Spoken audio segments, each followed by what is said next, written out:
Salut et bienvenue dans une nouvelle vidéo. Aujourd'hui, je vais te parler de la balance des blancs. Déjà, il faut savoir comment notre cerveau l'interprète.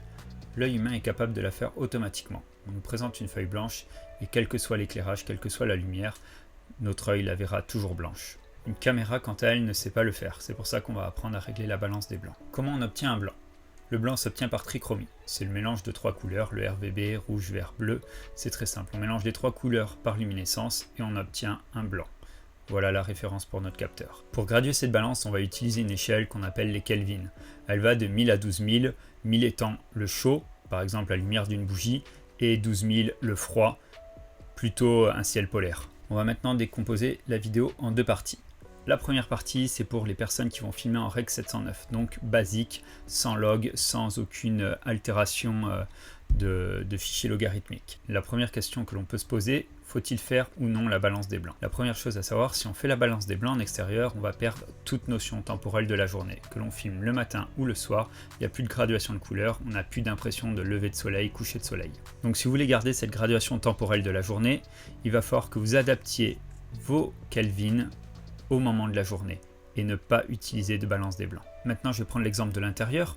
Si on filme quelqu'un devant un feu de cheminée avec une belle flamme qui éclaire le visage, si on utilise la balance des blancs, on va perdre complètement cette notion de température. Alors que si on adapte nos degrés Kelvin par rapport à la scène, on va pouvoir récupérer l'ambiance. La conclusion, c'est qu'est-ce que vous voulez faire de la vidéo? Est-ce que c'est quelque chose qui va être vraiment neutre, où vous avez besoin d'avoir une continuité sur différents endroits, différents éléments, pas de graduation de journée? Donc là, je vous invite à faire la balance des blancs et on va voir ça en fin de vidéo. Si vous voulez justement garder des tons d'image, voir ce que votre œil en fait est en train de voir, ne faites pas la balance des blancs, mais plutôt adaptez vos Kelvin à la situation. On va maintenant passer au logarithmique dit log. Il faut savoir que le capteur CMOS de votre caméra est équilibré sur la lumière du jour, donc 5600 Kelvin. Du coup, quand je travaille en log, je vais chercher à avoir le profil le plus neutre possible et me rapprocher de la lumière du jour. Je calibre mon capteur sur 5600 Kelvin et je filme entièrement mes scènes avec ça. En intérieur, on peut être confronté à des lumières qui ont une grosse dominance de rouge. Il faut savoir qu'en post-production, la lumière qui bruite le plus vite en traitement de signal, c'est le bleu. Donc, qu'est-ce qu'on va faire en production?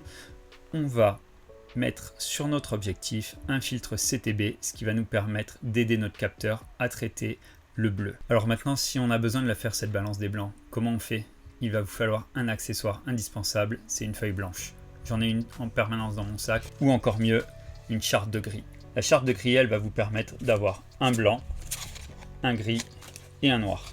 Déjà, la première chose, c'est placer le blanc à l'exposition sur votre scène. Ensuite, sur votre appareil, vous allez aller dans le menu des Kelvin et vous allez régler cette échelle de blanc par rapport à ce que votre œil voit. Il y a des modes automatiques, mais je préfère vraiment travailler en manuel. Comme vous avez vu avant, on a aussi un gris. Pourquoi utiliser du gris? Parce que le gris n'a pas de reflet.